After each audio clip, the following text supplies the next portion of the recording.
Written down everybody who's here thus far. I'm sure some people will join us in a second, but I think we'll go ahead and get started. Appreciate each one of you being with us here in person / not in person. And appreciate all of you who are going to listen to this on your own time, whenever that is. Appreciate you guys also. Okay, here we are. It's the 17th. This is week 7.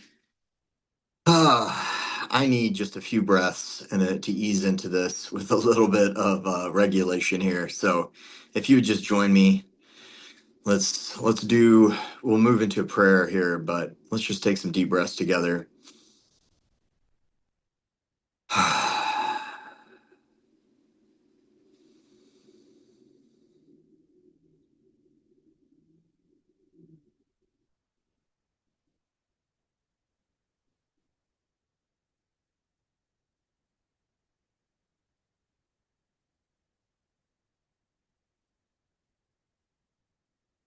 All right, just tune in with your body and mind, just on how you're feeling.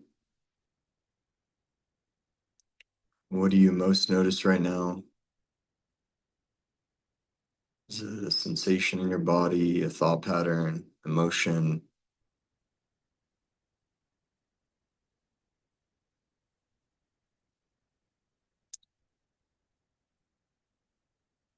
Just checking in, how I'm feeling, anything that wants my attention. Just saying thank you to it.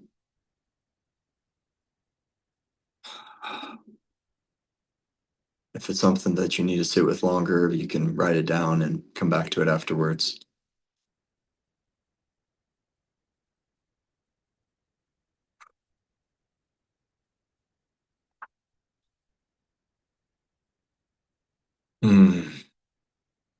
I don't know about you, but had plenty of things today. Maybe you have too. Just taking a moment to pause and just notice that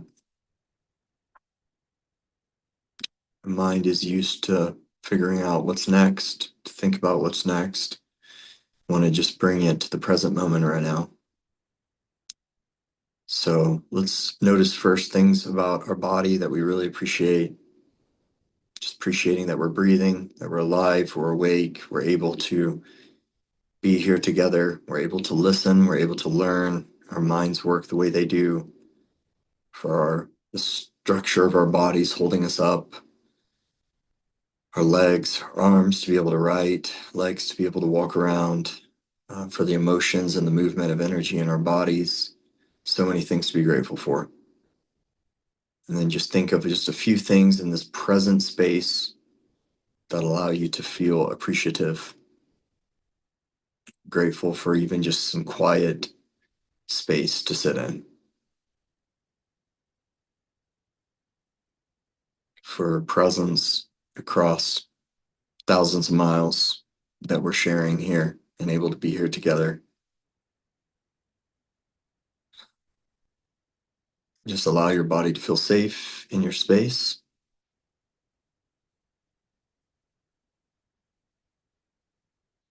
And we can tune in to felt sense of gratitude for the way in which we're always surrounded by the presence of God and everyone and everything. And the presence of God as spirit, as the one who is with us and the one who is within us. Just tune into that for a moment. Just feel what it feels like to know that we are safe and protected, supported, full presence of God is as much with you right now as it is at any time.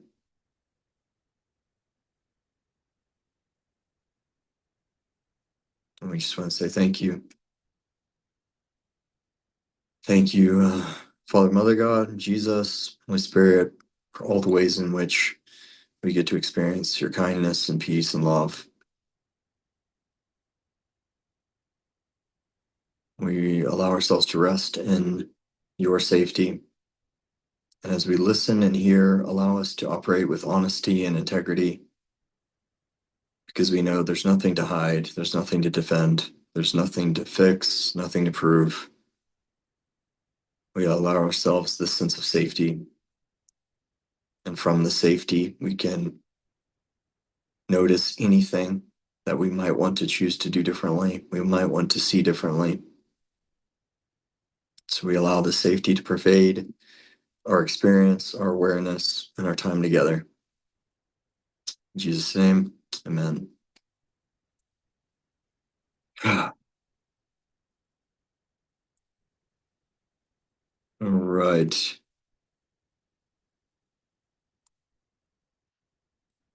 If you would like, I know you could see on the email that there was three links this time, but let's go to the class notes first. Week 7 class notes. We'll get to the other things shortly. Um, so this week, we just have this week and next. So, um, and I okay, remind me. Well, I'm probably gonna forget, or we're gonna run out of time. So let me just say now. Um, if there's anything you feel that we didn't cover that you really wish that we could have or would have, or if there's anything that you don't feel like we covered well and you would like to go back to it, or any just questions in general on anything that we covered or something outside of that relates to this class, but maybe something outside of that which we covered, um, just shoot me an email about that. That would be the easiest way. I was going to add it into the Google form, or you can put it there. Um, well, no, probably shoot me an email just to make sure I get it in time to be able to see. For next week, I would like us to be able to go through anything that needs clarification or something that maybe I didn't cover well. I would like us to be able to do that next week, along with just some clarifying elements, summarizing, yada yada, that kind of stuff. But I really want it to be open to any kind of discussion around things.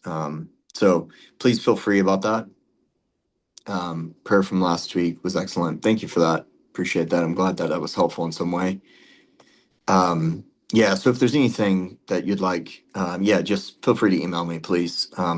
Maybe before Saturday, or fine, before Sunday. I'll for sure have the notes probably done by Sunday for next week. So just anytime there, and I'll just make sure I can, if it's something appropriate to what we can discuss, I'll add it in.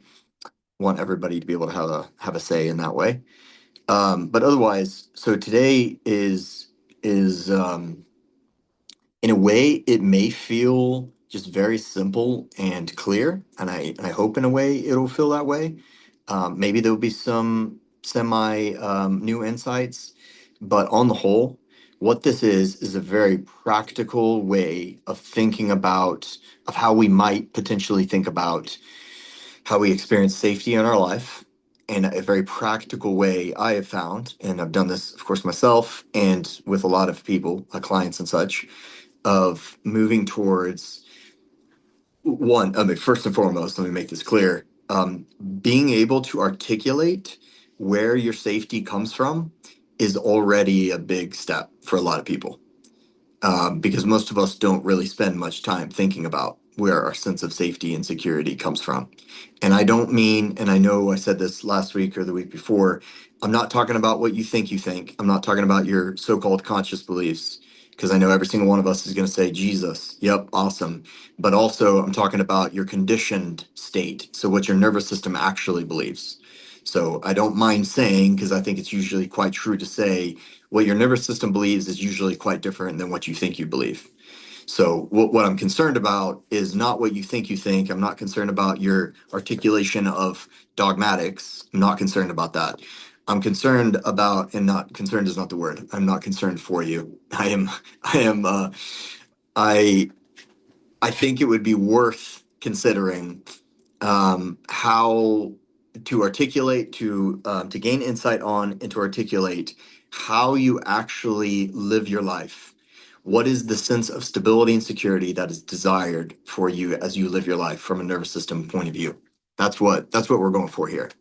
And that's what the second document, which is going to be the safety schema worksheet, that's what that's going to help us to do. And for those of you who are taking this for credit, that's just the last assignment to fill out. And I made it as like practical and helpful as possible while also it not being an essay or a test or anything else like that. So I trust by working through that, you'll hit two birds with one stone.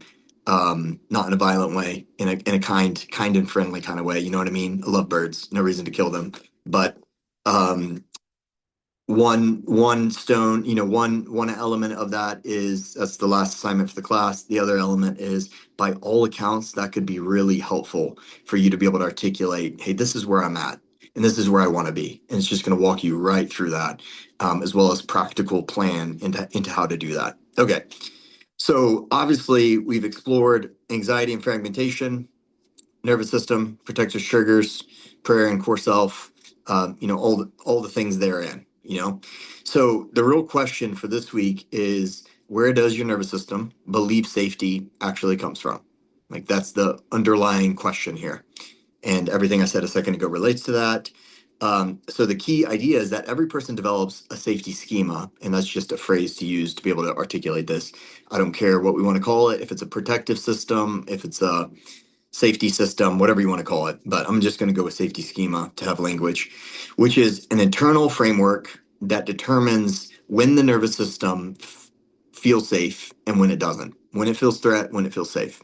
We've already walked through many of the things that relate to how it's learned not to feel safe, many of the things of how it's learned how to feel safe. So that's where we're finally now at a practical point of view to be able to say, hey, what would it look like to actually articulate how my nervous system actually works? And there's zero judgment here. So I want you to hear me say, please, can I give you permission to be and I really mean this, because I think part of the problem here with a lot of Christians is that we could believe that it's not good for me to trust money. It's not good for me to have my security in money. And so what we often do is, rather than actually looking at that honestly and working through whatever's going on there, we just say, oh no, I don't trust in money, I trust in Jesus. But that's hardly the case, I think, for really anybody.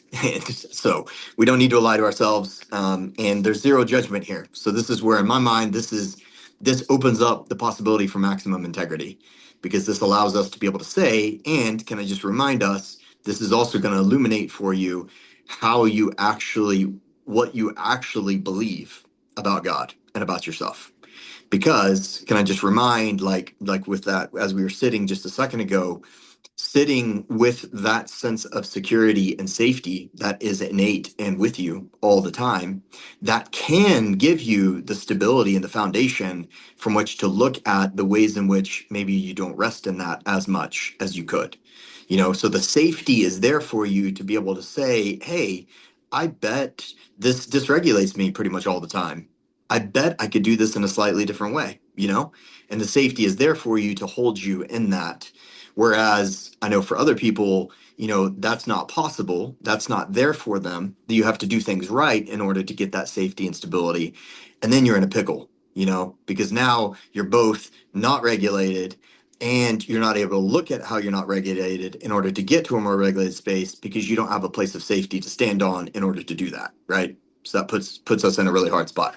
So you can see how the way that we've done it here, actually allows us to be able to look at the ways in which we're not doing this maybe in the way we want to. So the way I think about this, and again, I'm not trying to be dogmatic about any of this. If there's another way of thinking about this, shoot it my way. This is more of just a way to try and capture this so that we can actually have conversations about it. And I mean, when I created this some time back to be able to work with people, what I was trying to get at was creating different ways. And it turned out that, like, maybe three is fair to say. There could be infinite number of ways, but three dominant ways in which our nervous system experiences safety. And, like, of course, there's a tons of things within each one of those, but, like, to be able to have a conversation about it, there's three dominant schemas. And my thought is, and what I was experiencing myself is, I was noticing a movement from one to two to three. and that will make sense in a second. And then I was noticing what it felt like when I was hanging out in three, in the way in which that allowed me to work with one and two. So I want to see. I think this will make sense as we go through it. But I'm not trying to be dogmatic about it. It's just a way to have a conversation about it.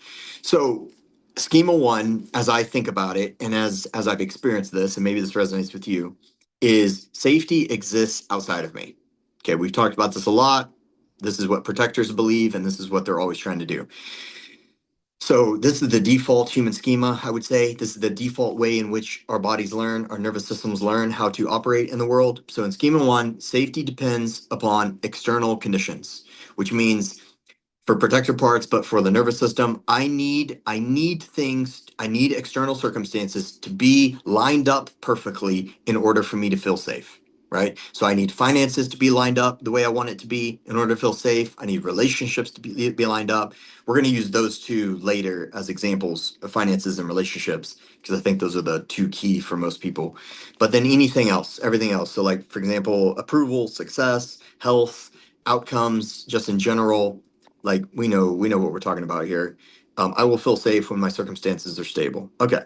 And because life is unpredictable, this schema keeps the nervous system in a constant monitoring mode. That's what we've been talking about. So the mind is always asking, what could go wrong? What needs to be fixed? What must I control? And this is where we're in an endless loop of anxiety, anxious controlling of all the factors, all the things. Because somewhere along the way, we realize that it's not just me who affects the outcomes, it's everybody else. So now I have to try and figure out how to control everybody else. And that at the very least becomes exhausting. Not to mention that it's also impossible, which is also painful for the psyche to realize. Um, okay, yeah. So fix the world outside so I can feel safe inside. That much is very clear, isn't it? Like, we're all together on that. None of us here have done that, have we? We're all awesome. We probably all went straight to number three. No, I'm just kidding. Okay, schema two. This is where, when people start to learn like we've been learning, this is where tools come in, and this is where an awareness of the nervous system comes in, and this is where what I often tend to note, where like a lot of books on nervous system, a lot of things like that, they tend to take us to schema two. Schema two is, okay, I know I can't control all the factors outside of me, so there has to be some semblance of something that I can control. So again, you can kind of note how I'm saying this. It's still kind of operating from the same mindset, but it's just slightly kind of pulled back just a little bit. And it's kind of like given the given of like, okay, fine, I can't control what my in-laws do. So I'm just going to work on my own internal state. And that way I don't have to feel as angry every time they do or say whatever it is that they're going to do. Okay. So the nervous system, schema two, safety shifts from external control to internal regulation, which is already awesome. Like, that's a big shift, and like lots of good things are going to happen because of that. So I'm all for schema two. Like, this is, if more people would hang out in schema two, we'd be doing pretty well in this lovely universe. The nervous system learns I can calm and regulate myself. This includes practices like breath awareness, grounding, nervous system regulation, noticing triggers, working with parts, emotional self-awareness, a lot of the stuff we've been talking about here. So instead of constantly fixing circumstances, the person learns to stabilize internally, dramatically reduces reactivity, allows us to have a bit of a buffer, allows us to have a lot more sense of stability. Yet, safety still largely depends on one's ability to regulate oneself. And I notice that a lot. Like, it relates to how well I do with these tools, and it relates to the type of tools I utilize, and if I practice them routinely or not. There's still a lot of things there, a lot of factors for how this is going to go, for how my experience of the world is going to go. So while the schema is like infinitely better than schema one, it still requires a lot of effort and discipline, which again is awesome, and it's normally a pretty clear part of the discipline path that I think we're all trying to walk here. So then schema three, needless to say, as a part of the kind of the way in which we've set this up, and the way in which I think it's fair for us to talk about it, um, safety emerges from I want to be clear here. So it's not, we're not trying to go for like a mystical experience here. So that's where I put this in brackets, because it's not safety emerges from like a mystical experience of union with God. Safety emerges from a practiced and experiential, the discipline of practiced awareness, attentiveness, um, presence with the presence of God and or core self. We could say that in a lot of different ways. I'm just gonna put a slash there and not worry about it. But if somebody wants to talk about that later, we can. But you remember we talked about core self as a primary, low hanging fruit experience practice, uh, presence, inner awareness of presence that gives us usually the lowest hanging fruit of being able to get in touch with that which feels like or could feel like or could look like a deeper presence than just our own presence, for lack of better words, presence of spirit within us, however we'd like to name that. But I also want to be just really fair here and really I have a lot of resistance to, and I'm sure you've guessed it. Um, sorry, let me get this. Donnie, using grounding as a way to empty oneself. Okay, no, sorry. On that one, grounding just relates to, and I assume you meant with schema two, grounding as a practice. Yes, Um, yeah. yeah, Schema two. that just relates to grounding one's energy such that there's a lot of ways of doing that. One is just to like stand barefoot outside in the grass or in the dirt. That'll do the trick, and it grounds one's energy to allow you to feel a lot more stable and connected. So that's what the grounding is referring to. Though I like that idea of grounding relating to kenosis, emptying oneself. There's a way in which that could also denote that too, huh? Okay. Um, what was I saying? I was saying I have a bit of resistance to anything that sounds like what we all need to do is be walking around in mystical union with God. So I'm not too convinced that that's like realistic or practical for most of us, slash all, just I'm being generous. Maybe that is what you experience with yourself and good for you. Uh, Write a book on it. But for most of us, it's kind of a in and out kind of experience of what it feels like to be in presence or to experience that presence, and then what it feels like to not be there. Kind of an in and out, or maybe there's a day or two where it feels really good, several days where it feels like, where are you, God? That kind of feeling. So I'm wanting to be realistic here, and that's why I put core self, because even just tapping in that way, um, in my experience, on the whole, it roughly does the same thing. It roughly allows for the same thing, and that's a very low hanging fruit. Like that's very possible for most people to experience that. And in my mind, it has to be available to everyone for it to be anything that feels like that. Um, Now, there's a lot more to say on that, but I'm just going to keep going. So this represents the deepest layer of safety. So safety here comes from the experience of being held within a larger presence, within a larger awareness, within a deeper safety than that which I can create with my own mind. In that sense, though, of course, we utilize our minds to experience it. From a Christian perspective, this is the experience of the God beyond, around, with, and also within. From that perspective, you could say it that way if you wanted to. This is the place of deep trust, surrender, like actually being able to let go, alignment. That's real inner alignment. It's real alignment with who I am as being made in the image of God and with God and the full presence of God within me. Um, and peace independent of circumstances. Yep. Thanks, David. You sleep on a grounded fitted sheet with a ground grid embedded into it. That's brilliant. I'm glad that you do that. It's a great idea. I do the same thing actually, and I also love it. And that's why I have a hard time waking up in the morning, which is painful, but also really good sleep. Um, okay, instead the nervous system begins to rest and experience that. Yep. Thanks, David. Um, yeah, okay, but the general idea here, as we could surmise, is that I can feel into what it feels like to feel safety that is persistent, and it is always there, and it is always possible, irregardless of circumstances. That's the bottom line, right? Because that's what the psyche or protectors of the psyche can't give you, because theirs is always related to, inextricably tied to circumstances going in a particular direction. So this, however one wants to name this, is by definition that which does not relate to circumstances. It's always there, always present, always available. So this is where deep peace becomes possible. Safety no longer conditional. Okay, so important clarification. These schemas, as I've experienced them, these schemas are not mutually exclusive. So healthy living, in my mind, and as I've experienced this, often includes all three levels working together. So that's how I think about this. This is not a matter of like when I'm not doing well in life, I'm in schema one, and when I'm doing really well in life, I'm in schema three. It's not like that. And I think that will become clear here in a second. Though we can weight more towards one than the other. So key difference is where your primary sense of safety rests. So that's what we're going for, and that's why the worksheet shortly is going to be oriented around that. Okay, so schema one provides us with practical engagement with life. Of course, it's very practical in the way in which we engage in different things. Schema two provides emotional and nervous system stability. Schema three provides deep existential safety and trust. However one wants to word that. I'm just trying to give words there. Um, the goal is not to eliminate earlier schemas. The goal is to allow schema three to become the deepest foundation, really to become kind of the to use the analogy of the parable, it's the house that's built on the foundation, on the rock. That's kind of how I think about it. Safety schema three would be that which is the rock.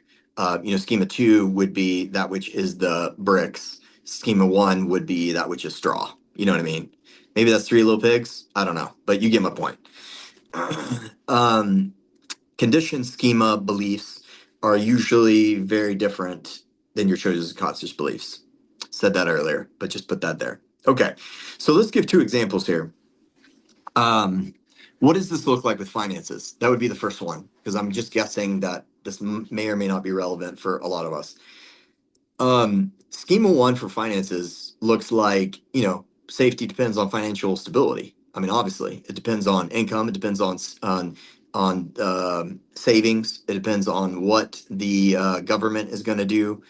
I will feel safe when I have enough money. How many of us have felt that at some point in our life? Yep, and probably maybe still feel that. I will feel safe. Any arrangement of that. I will feel safe when I have a job that pays me more. I'll feel safe when I know my Social Security is coming to me.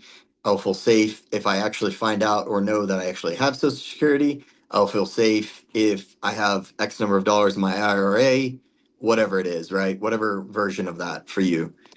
So, needless to say, this often leads to worry, concern, anxiety. I don't, all this is like, I don't even need to say any of this, do I? Like, we're all on the same page.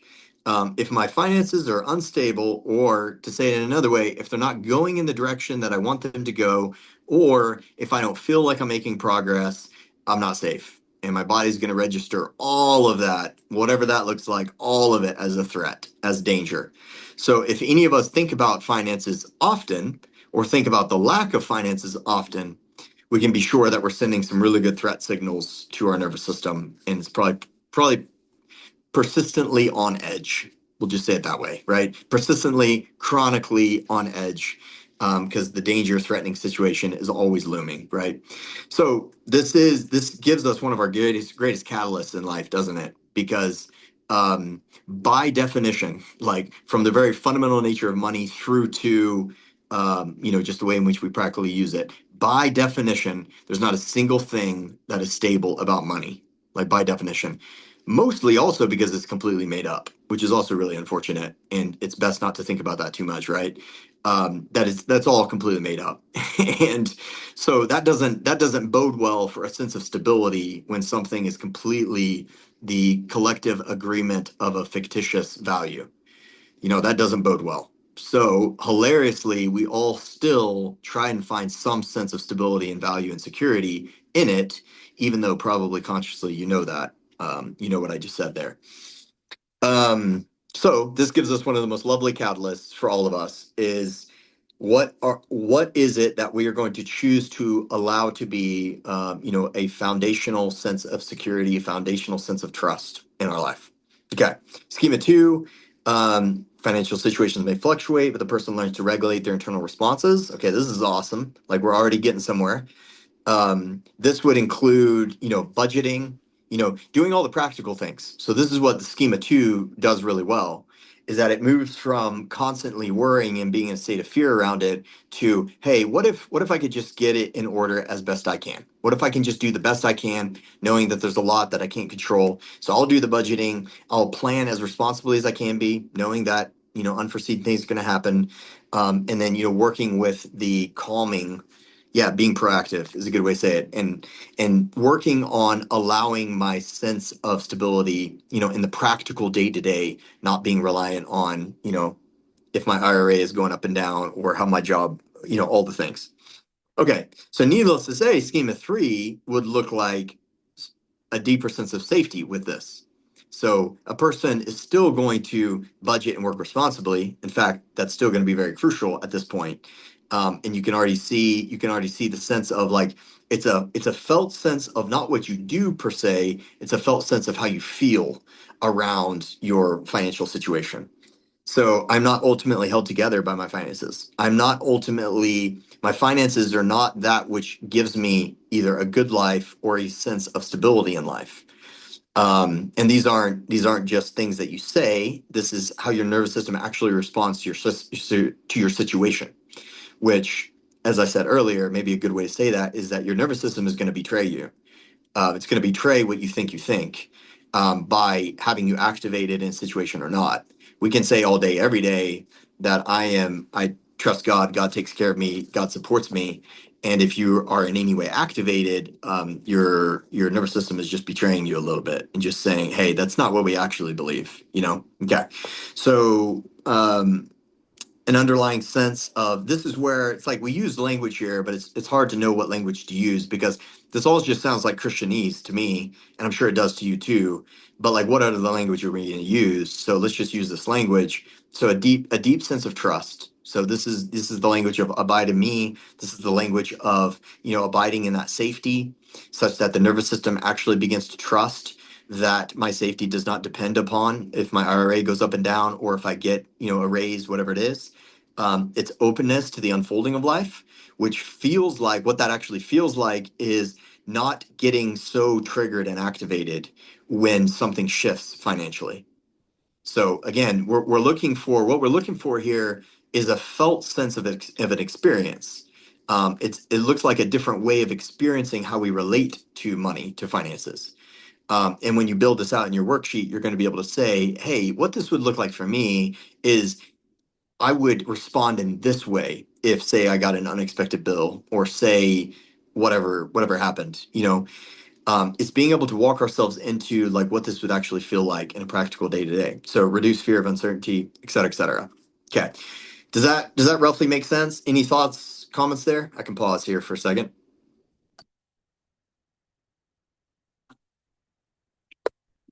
I'm sure that makes sense to everybody. I'm sure we're roughly on the same page. Finances are loads of fun. Awesome. Thanks, Robert. Thanks, everybody else. It's loads of fun, isn't it? Um, okay, relationships is a life lesson to learn. Absolutely. It is for all of us. So I'm glad we get to do this together in this way. One of the people, if you want to read, one of the people that I've held in my life, held in my mind as somebody who embodies Schema 3 unbelievably well, was the German missionary George Mueller. Mueller, to say as the Germans would say. Um, if y'all haven't read the primary biography about him and his own autobiography of abiding in Christ, it would be worth reading. I just went back to it, and because it was like forever ago that I read it, and it's as solid as I remember it being. And in fact, it's like a lived embodied schema 3 is what it is, and it's really lovely and beautiful to walk through. And it's very clear that he practiced all day every day. It was not a mystical state of union. It was not an unexpected thing. He practiced that mindset and that way of feeling all day every day, and he was able to be in a place of just perpetual letting go of where the next meal was going to come from, where the next bill was going to be paid. And he has, anyway, I'll pause, but okay, last statement. He has some unbelievable statistic in there that was, it was millions of dollars that came in through his allowing without any stress or anxiety. Everything for like 30 or 40 years for orphanages that he ran to be taken care of. They didn't do anything. They didn't do anything to bring that money in other than trust and open themselves up to giving, receiving as God saw fit to give. And he did it with an enormous amount of schema three, which was very impressive. Okay, example two, relationships. So this can come in any different direction, but let's say safety depends on how others treat me, which is to say safety depends on how other people feel about me, on if my boss loves me, or if I have the approval or appreciation of these elders or this husband or wife, or I will feel safe when people approve of me. I will feel safe when this person, or yeah, or it can go in this direction. I will feel safe when X person, the blank person is healthy or is doing well in life or is doing what I want them to be doing in life. However this goes, just think about anything that dysregulates you with a relationship. Just think about that and whatever that looks like.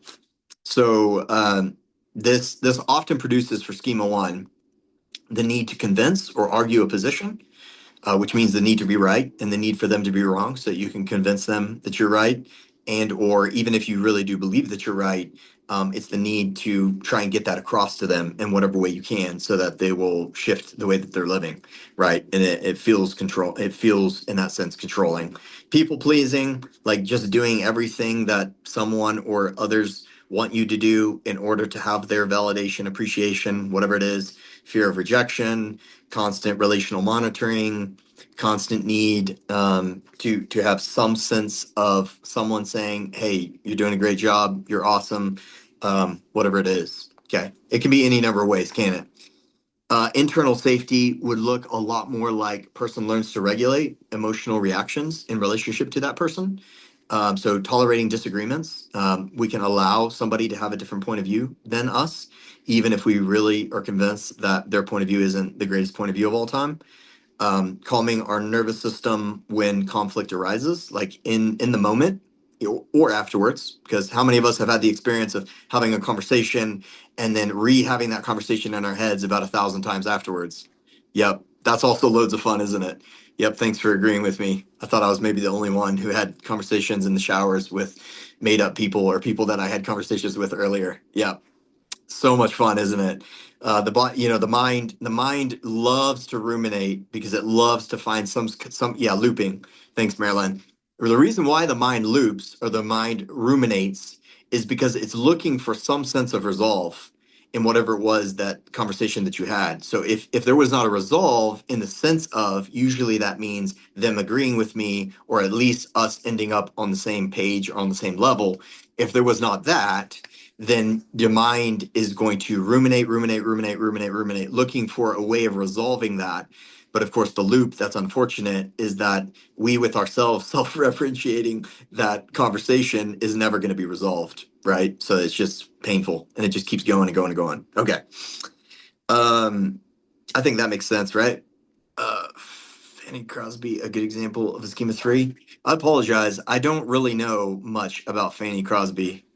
I know the name, but I don't know much, so I couldn't say. But maybe somebody else could say. Um, but there's a lot of other examples, isn't there?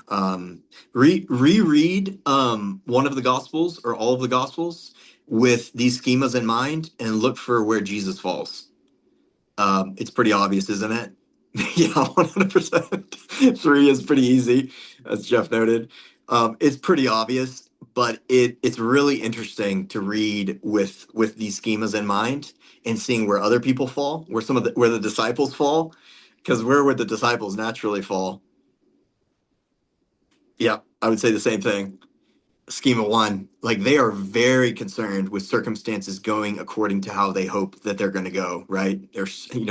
Their utmost concern, even at the lovely moment of Jesus, uh, Acts 1, shifting into a different mode of existence. Not too worried about that. Just tell us is are you now going to restore the things that we wanted you to restore? Circumstances. We need these circumstances to shift, right? Schema one. So yeah, it's really interesting to read the Gospels in that regard, and to see the way in which Jesus talks and the way in which he is from the perspective of a schema three, from this perspective of one who is so unbelievably relaxed in the face of all the things because of the safety undoubtedly that he felt and that he knew. Okay, schema three with relationships. A person here rests in a deeper sense of belonging, a deeper sense of relationship. Um, they may still value relationships deeply, even if the relationships are not as maybe in aligned as they want them to be. This may look like really loving and appreciating someone who you very much disagree with. It's that kind of thing. um, Ultimate sense of worth and safety doesn't depend on others' responses, or well-being. It doesn't depend on like being in agreement with somebody. Experience a deeper grounding in, yeah, that's pretty obvious, right? So there's a lot of ways in which that could go too. These are just little snapshots. Like, needless to say, that could look like a ton of different ways, and there's a ton of different ways that schema two and three can blend in with one another too, right? Okay, key insight here. Many people spend their entire lives trying to create safety through schema one. Like, that's it right there. Like, just full stop that sentence. For myself, realizing that was painful in a way, right? Because what it means is, insofar as I maintain that way of thinking, I'm kind of doomed. You know what I mean? Doomed, like, from a perspective of feeling peace and safety, not like eternal perspective, but like I'm kind of doomed in my sense of actually being able to rest in some semblance of safety and peace, if I am very convinced that the only way to do that, or to get there, or to experience happiness, all the words, is through schema one, whatever that looks like in my life. All the different ways in which I schema one, my job, my work, my vocation, my relationships, my family, my kids. You know what I mean? Okay. So I feel like that's worth just noting as the primary point. I, like many, tried to fix circumstances so that I can finally relax, right? I mean, these are, we all know this, right? I'm just trying to word this in a way that we can read it and say, yeah, snap, that may not be the greatest idea of all time. So I wonder if maybe there would be a different way of going about this. Circumstances, by definition, like literally the shifting sands of phenomena, by definition, has zero stability in it whatsoever. Um, Circumstances by definition are always in flux, always in change, right? So that we could ever have thought that circumstances is what's going to give me a sense of peace and security is pretty laughable. Like, it's pretty funny if we're being honest and we actually say it this way, right? But if we don't allow ourselves to say it this way, we'll never really see that, and we'll never really shift towards a different direction. So suffering from this point of view, and of course this is, Buddhism 101, and something that they absolutely nailed, is that suffering is trying to change that which is always changing, or it's trying to hold and maintain, trying to hold on with a firm grasp that which is water, just moves right through your hand, or that which is air. That's like the epitome of nonsense slash suffering, of trying to do that. But of course, that's what we do, all day, every day. Um, so trying to force what always changes to stop changing. Yeah. So nervous system keeps scanning, keeps trying to figure things out. Um, Peace becomes possible when safety begins to shift. Okay, yeah, that much is obvious. Okay, sorry. Let me go to chat. I missed that. Is it safe to say that whenever you are in stress in one area, it can move you to schema one in all areas? I mean, that's a really good point. Yeah, Leah, I would agree with you that that would tend to be the case. Now, it could be possible, right, that there's one area that I've worked on a lot, that I can feel a lot more sense of stability and safety in from like a schema three point of view. And another area where maybe I haven't as much, and it still really triggers and catalyzes me. Probably this is going to relate to our sense of roles and identity and value in those roles. I know some people, I mean, I really appreciate this thought, because I know a few people who money finances is not one of their catalysts. It's not one of their triggers. They could not care less about how much money they have or make. Now, they have their own issues because of that, perhaps, zero judgment. But like, there's one or two people that I've known in my life who they legitimately do not have any triggers or catalyst around money. It just is what it is, and it's fine. Now, they'll have triggers and catalysts around other things. Maybe it's just approval of their dad or their mom, whatever it is. So there's probably ways in which we can be in different schemas with different things. But I get your point in that usually the catalyst of a schema one experience, which is very dysregulating in one area of life, is going to compound or exacerbate the feeling in another area of life. So yeah, good point. Yeah, I like that. Anyone else have any thoughts on that?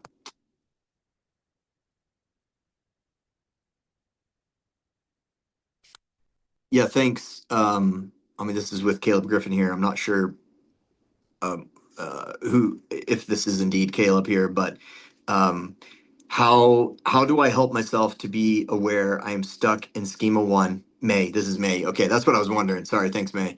How do I help myself to be aware I'm stuck in schema one and be able to move on? I do want to practice daily to move on. Okay, perfect. I'm glad that you do want to practice it. I think these worksheets are going to be really helpful. And it's also going to walk you through how you notice that. But just the very simplest way of responding is you're not going to feel at peace, right? You're going to feel some semblance of control, which is going to be some semblance of anxiety or stress around something. That's like your first alert that you're in schema one. But the worksheets are also going to kind of walk you through here just to try and help a little bit with where is it that I'm most in schema one? You know, where am I most trying to grasp for a particular circumstance in order to feel some semblance of okayness? Yeah. Thanks for that, May. It's a good thought right there. Does that answer your question, May, or any other thoughts? Cool. Thanks. Um, all right, awesome. We are great on time. 6:22. Wow. So the reflection questions, not that we have to go through this fully here, because this is part of what the worksheet's going to do, and I want to get to that in a second. But these are just to kind of help. Where do you primarily look for safety in your life?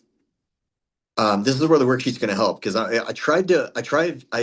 have rewritten these questions 1,000 times in order to try and allow them to be as unconsciously provoking as possible. Because again, I don't care what you think about this, where you think safety is coming from. I want, and we need questions and we need your responses to be like the first responses that come to you. That is your nervous system unconscious response.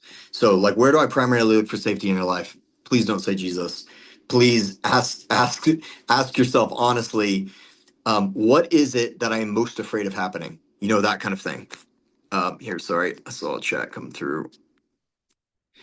So the tell of being in one is our felt sense of shalom, peace, or lack of. Yeah. So Marilyn, it would be the lack of, right? So felt sense of, and you're right. I should have put that on here. That would have been really helpful to put cues for how we know we're in schema one. I did not put that. Well, hold on. Give me 1 second. Let me pull this back up. Um, okay. If you go back up to the explanation of schema one, and of course we have this in like last week's notes and maybe the one before, but imagine how it feels when you're trying to control something or trying to force an outcome or trying to make sure something goes the way you want it to go. Just imagine how that feels for you, and that will tell you if it feels like anything like force or resistance or stress or anxiety or worry. If it feels like anything like that, then that's going to be schema one. Yeah. Thanks for that question. It's a good one. Um, any other thoughts or comments here from anybody? Okay, David, don't believe everything you think is what we should consider at all times. Yeah, at the very least, yeah, and I don't, of course, don't mean this in a sense that you need to like question what you think, like your conscious beliefs. It's much more like, and maybe if I can say this better, then it's much more like just allow yourself to have it in mind that you are much more driven by what your unconscious, your nervous system believes than what you consciously believe. That's the main point. In fact, the statistics often go 95% of everything that moves you and drives you and shifts you in terms of energy and motion, emotions and thoughts, relates to nervous system state. So just consider, at least at the very least, and I'm not, again, yeah, I'm not asking you to like reconsider all your conscious beliefs. It's more like keep in mind that how you respond to circumstances and people relates to your nervous system state, which relates to your unconscious beliefs, not your conscious beliefs. Yeah. Now, of course, it is possible, and that's what schema three is. Well, partly, depending on your conscious beliefs. Schema three could be, depending on your conscious beliefs, a merging of your conscious and unconscious beliefs, and that to me feels really good. That feels like alignment. It feels like unity. It feels like reconciliation. It feels like whatever words we want to put there. It's when how I think about myself and about God and about this situation aligns with how I feel about it, right? So that feels like a lot of stability, as opposed to, you remember the word for anxiety in Greek from the very beginning is as opposed to the feeling of what I think about this and what I feel about this are very different. So they're either colliding or it's the feeling of being like pulled apart. But colliding is another way. It feels like confusing. It feels frustrating. It feels in conflict. So as opposed to that. So, okay.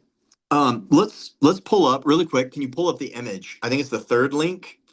Let me go. What is it actually called? It is, yeah.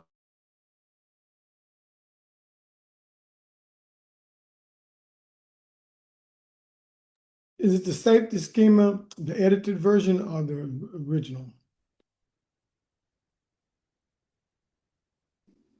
The third link on there. So not week 7 notes, and then we'll get to the worksheet. So go to the third one, safety schema edited. Y'all see that? And it's an image. It's an infographic. So when you pull it up, you'll know whether you have it or not. Can everybody hear me? Okay, we're okay now. Okay, cool. Yeah. So okay, lovely notebook LM/AI really helped me out in creating this image here, because I was trying to just create something simple to just kind of give us the flow, just kind of the idea of this. So this is what we just went through, but it just kind of gives you a snapshot image of this. So schema one, safety exists outside of me. You can see what the dude looks like. Creates, key finding underneath. Creates chronic vigilance, scarcity mindset, pretty much all the time. And so, how you know you're here, this leads to overthinking, catastrophizing, constant feeling of never enough, scarcity, stress, worry, yada yada. It's loads of fun. It's our favorite experience in life, isn't it? Example, scanning for threats, perfectionism, all the things. You get the point. Okay, schema two, internal safety, self-regulation mode. Safety is a state that I can create, which is already very empowering, is a great step in the right direction. And even if you just, got there, today, tomorrow, the next day, that would be awesome. Key finding produces 80% less reactivity and internal confidence. That's awesome. Pausing before reacting, more buffer, trusting your ability. This is really great. Schema two is really, really good. But then you get to schema three, and it's that sense of safety emerging from union, core self spirit. This is the feeling of safety independent of circumstances. This is what creates the deep abiding sense of potentiality for peace, or at least a nervous system state of calm. Safety is no longer attached. You see the bottom, the example signs. Safety is no longer attached to outcomes. Fear loses its grip. We move with life and with the ebb and flow of life, the ups and downs with life, rather than against it or bracing against it. Okay.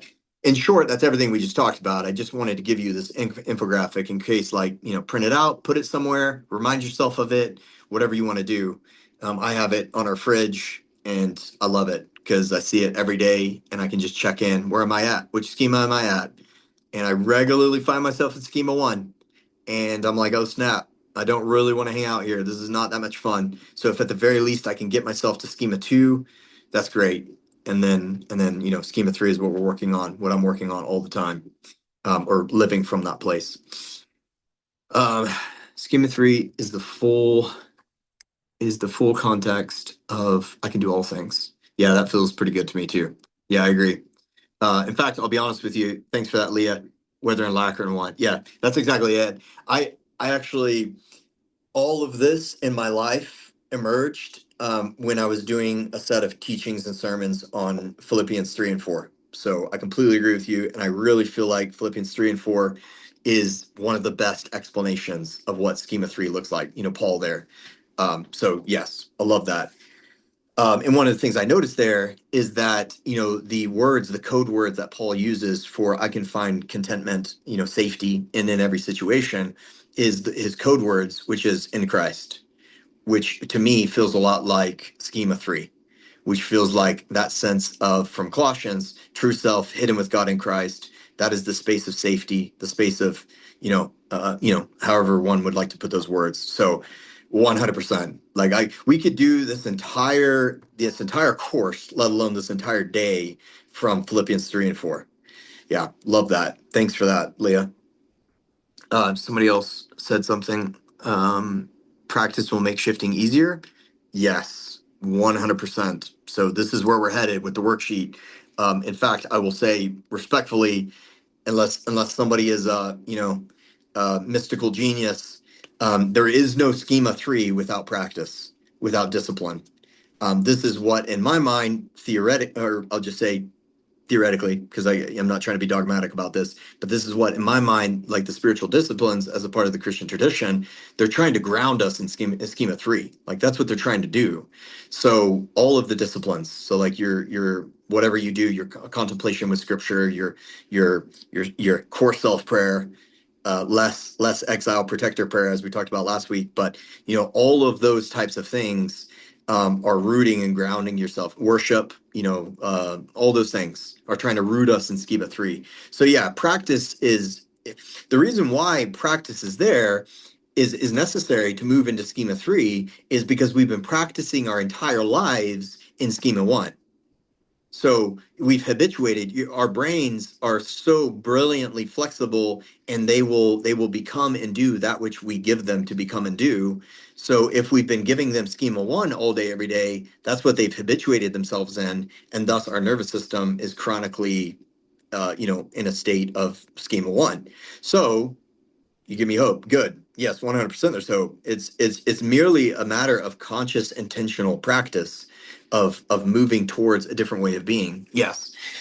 Easier said than done for sure. I'm not trying to make it sound easy, but at the same time, it's also simple, isn't it? Because you remember like last week, and even just at the beginning of this class, like any intentional uh, you know, intentional practice of experiencing the safety that is always there with you and for you, it's possible. It's there for you all the time, right? So it's not hard in that sense, but to be in that state, as often throughout the day, or if we want to say permanently, yeah, let's just be okay with a little bit of practice of this.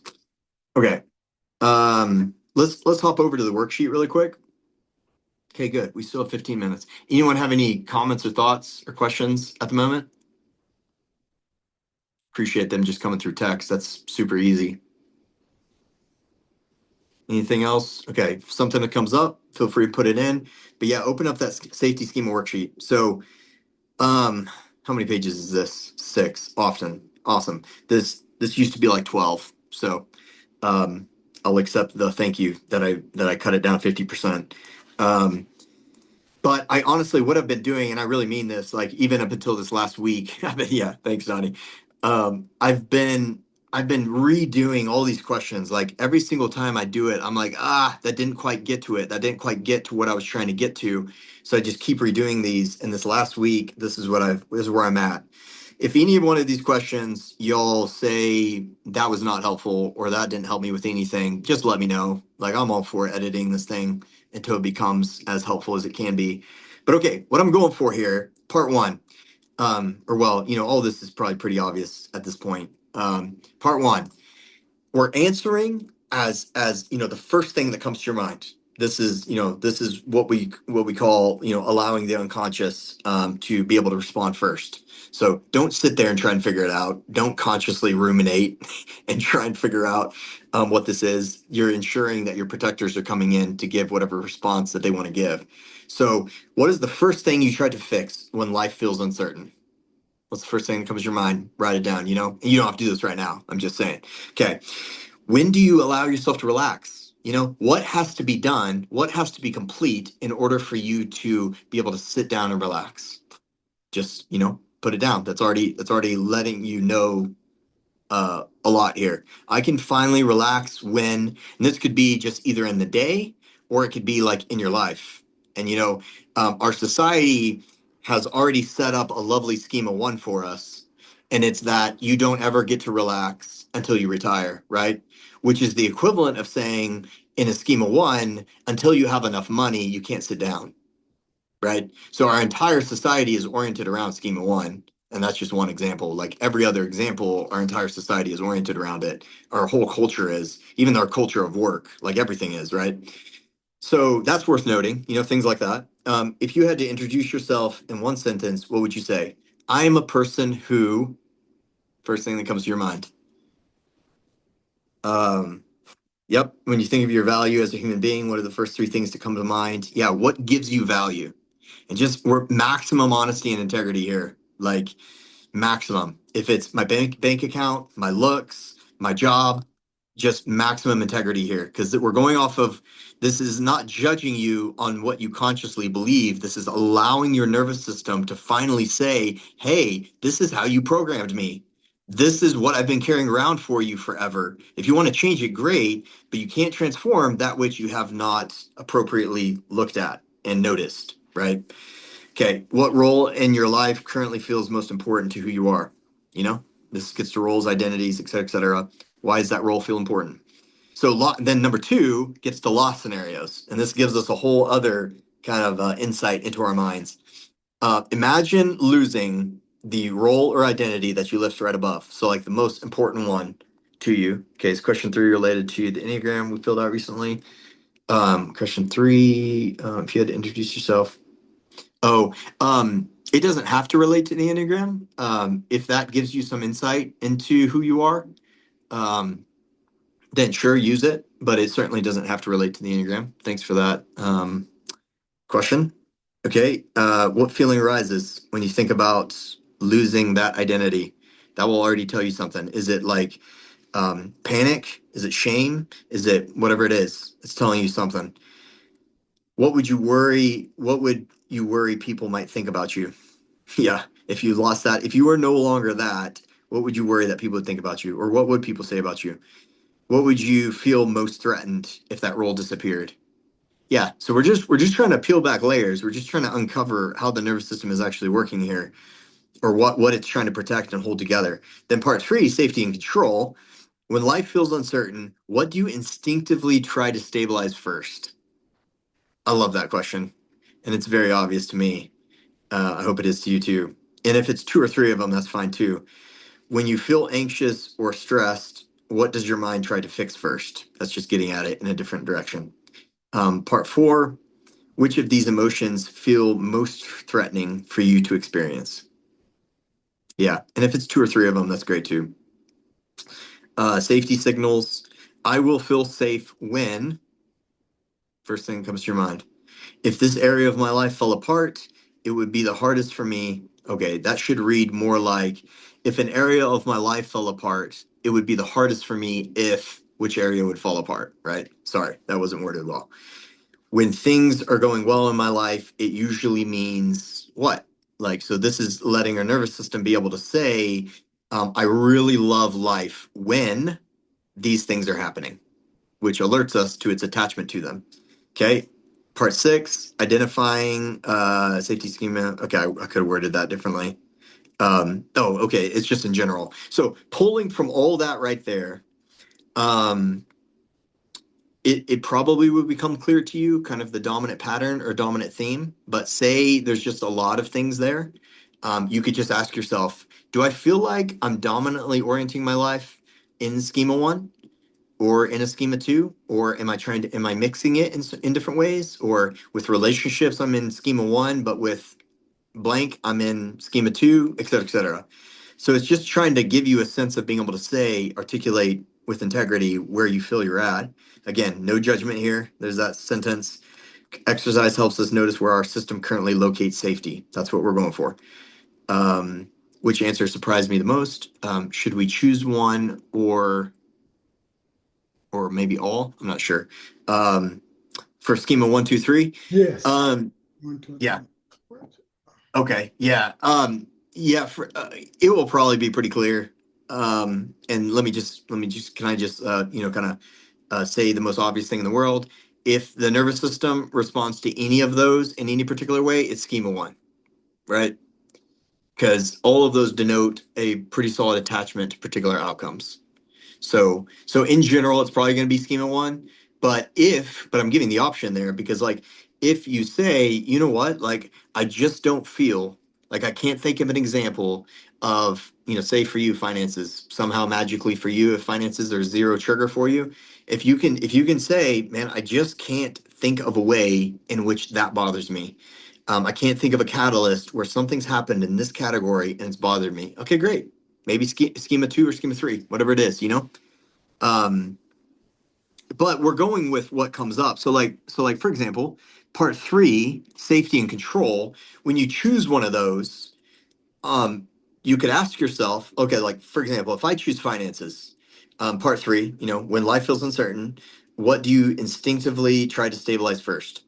If I choose finances, does that mean that those others don't also need to be stabilized by me? No, probably not. Like I'll probably say nope.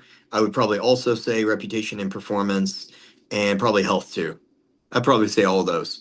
So if you want to, just be honest with yourself and go ahead and put down all the ones that are like, oh, for sure, I couldn't do without that one. I couldn't do without that one. Okay, I could do without that one, whatever that is. And that's just indicating to you, I'm probably in schema 1, schema 1, schema 1, maybe schema 2 there. You get my point. It's just to try and help you to see kind of where you're at. Okay. So then part 7, safety schema implementation plan. So this is where we get to, we're going to choose one area of life for now, here at the beginning with this. Don't try and do all the areas of your life at the same time. Choose one area of life where you want to intentionally practice the safety schema. Moving towards safety schema, at least 2, but moving towards 3, of course. This is the area where your nervous system most often searches for safety externally. So whatever pattern you notice there, whatever that is for you, perhaps choose that area. Or if that's too charged for you, if it's too much right now in life, then choose one of the other ones. Choose one that feels more doable. That's fine too. So yeah, finances, relationships, work, identity or worth, how I view myself, parenting, yada yada, all the things. Okay, so then write that down. Now, what we're going to do is we're going to create a plan that holds together all 3. So it's a way of practicing all 3. Because, like, once again, like I said earlier, I often notice that just being as the humans that we are in this world, at least for 2 and 3, we always have to do something with 2 and 3. Largely, schema 1 can be let go of at some point because it's largely the reactive responses, the dysregulation responses. So largely that can be let go of. But schema 2 is always going to be there because it's all the practical things. So like finances, it's the budgeting, it's the planning, it's the looking, it's the reconciling the checkbook, it's all that kind of stuff. So what we're going to do here is, if this is clear enough, yeah. So my daily or weekly practice for schema 3. Did I? Okay, hold on. Oh yeah, okay. I just started with 3. Whew, man. Okay, so I started with 3. So come up with what is a really simple, doable practice to practice being in schema 3 with this topic, whatever it is, and then write down what you're going to do, and then say how often will I practice. You can say. So you're just giving yourself just a little bit of a plan of how you're going to do this. And I meant to put on there for how long. I think I did somewhere maybe. Oh yeah, I did at the very bottom. Okay, good. So and then schema 2, my internal regulation practices. So this is what are the ways in which I'm going to support my nervous system, like practical ways. Once again, things that we've talked about, things that we've done. I'm gonna, the triggers that I really have to pay attention to are when I get a new bill, or when I look at my bank account, or when my rich uncle talks about how rich he is. Whatever the triggers are, probably work with those, right? And then how am I going to do that? Am I going to use breathing practices, journaling practices? Am I going to, meditation practices? Am I going to sit with those parts, the parts that feel nervous about that? What are you going to do? So practices I'm going to use are these. When will I practice them? Then schema 1. Okay, okay, sorry. technically these should be in schema 2. Technically, my fault. I put too many of these things in schema 1. That's my fault. But let's just leave it there as it is. So these are the other really simple things of like what are the ways in which the really simple practical tasks that I can do. Um, so practical actions will include yada yada. Okay, safety reminder. When this area of life becomes stressful, I want to remember my safety does not ultimately depend upon, and then how would you say that? So in regards to your specific area, how would you word that? And try and be a little bit more like, clever or like, helpful for yourself. Just saying my safety does not depend upon money is not really that helpful. And I don't think your nervous system is gonna register that very well. Because there's ways in which it does as it relates to you buying food at the grocery store and all that. So let's try and be as particular and clear as possible here. Instead, I will return to. So, what will be a statement or kind of a way of being that I can return to? Then, final reflection. Imagine yourself living more consistently from schema 3. How might your life, if you were to just visualize for a second, how would your life feel different if your deepest sense of safety did not depend upon whatever it was that you chose? How would that feel different? So this is just giving you the chance to just really imagine into what would that feel like if I actually didn't have to worry about or think about money at all, or if I didn't have to be stressed about it at all. Like, what would that feel like? What would it feel like to not have to feel angry around relationships not being what I want them to be? And just allow yourself to be able to write, this is what it would feel like. This is like how I would be in my day. This is like my way of being, whatever it is. If you can imagine it, if you can think of it, it's possible for you to be it, to experience it. So, okay. And then so the bottom is just a commitment just to yourself, right? It's just saying, hey, like, I'm going to commit this. My intention is practice for X number of days. How many days? I would suggest do something like 7, 14, 21, something like that. Maybe start there. Something really manageable, really doable. Don't do for 5 years. Yeah, that's not going to be helpful. We're going to forget about this in like 3 weeks and never think about it again. Don't even do for a year. That's not really helpful, is it? So we're going for because what we're going for, and okay, I should have had another section here that is well, this will work. So what would it look like if you're actually doing all the things that you have here? What is the outcome, the result in your life? Like, how would that feel? What would that look like? That's what you want to put in the final reflection there. And then so you can just be working with that. That's your litmus test or your target, if you will, as you practice day by day by day. And there's a zero judgment. So, like, what we're going for here is say you do 14 days. Say you just do 7. Okay, 7 days. I'm giving you my full presence to work through this. Don't evaluate yourself at every moment. Like, wait for 7 days and then look back on these days and say, okay, in regards to all these triggers or whatever it is that I wrote out, how did I respond? Was there even 5% less reactivity? That's a massive win. Just even that right there. So this is where we're just looking for little wins of moving in the right direction, right? Okay.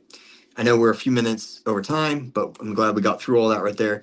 Any thoughts or comments or questions on this? Does it roughly make sense? Does it feel all right? Cool. Thanks, Donnie. Cool. In general, I see some head nods. I think we're generally together. Okay. Thanks. Appreciate that. Okay. Well, of course we'll pause there. But any final comments, final thoughts? Yep. Thanks, May. Um, if not, if you have any thoughts in regards to things that we need to cover better or that you want to make sure we talk about, please just email me and happy to do that. And otherwise, next week is our last class. So well done and thanks. I know it's a quicker class, this one, but felt right to me because it really wanted to go through a lot and then just get as practical as possible. And then from this point forward, it's you just practicing. It's you just practicing stuff. Of course, I'm here to support in any way at any time, but all right, I'm Thank gonna you. pause there. Yeah, what's up, Donnie? Thank you all. Take care. Yeah, thank you. Appreciate it. Thanks, everybody. Appreciate y'all. Have a good evening.